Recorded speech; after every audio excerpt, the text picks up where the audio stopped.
এটা আসলে মানে নতুন একটা নববর্ষ পালন করতেছে আর কি আপাচারা, এই কারণে মানে এরকম উদযাপন। তখন ভিন্নতা বলতে আসলে তখন তো এতটুকু পারমিশন গ্রান্টেড ছিল না সবাই একসাথে হব। এখন মোটামুটি সবাই একসাথে উদযাপন করছি, ফ্যামিলি বন্ধু বান্ধব all together. We are enjoying a Bravo day. না, ওই সুযোগ পাইনি ভাইয়া। সুন্দর একটা পরিবেশ আমরা পাচ্ছি এখানে, অনেক সুন্দর লাগছে, অনেক আনন্দ করছি, বন্ধুরা মিলে এসেছি, আমাদের বাচ্চারা এসছে আমাদের সাথে।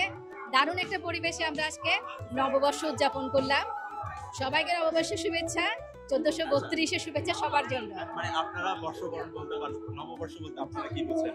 আপনাদের কাছে বর্ষবরণের সংজ্ঞা কি? বর্ষবরণ বলতে সুন্দর একটা দিনের মাধ্যমে নতুন একটা বছরকে আলিঙ্গন করা, সবার সাথে সুন্দর একটা সম্পর্ককে আরো বেশি বেশি হৃদ্যতার সাথে আলিঙ্গন করা, এবং সামনের দিনগুলোর জন্য অনেক বেশি সৌহার্দ্যতার সাথে, বন্ধুত্বের সাথে সবার পাশাপাশি থেকে যেন দিনগুলো পার করতে পারি আনন্দের সাথে, এটাই বর্ষবরণ। এই বছরটা অনেক ভালো কাটুক আমাদের সবার। আসেন আসেন, এদিকে মালাই কুলফি আইসক্রিম 10 টাকা 20 টাকা, আসেন মজা হবে, আসেন।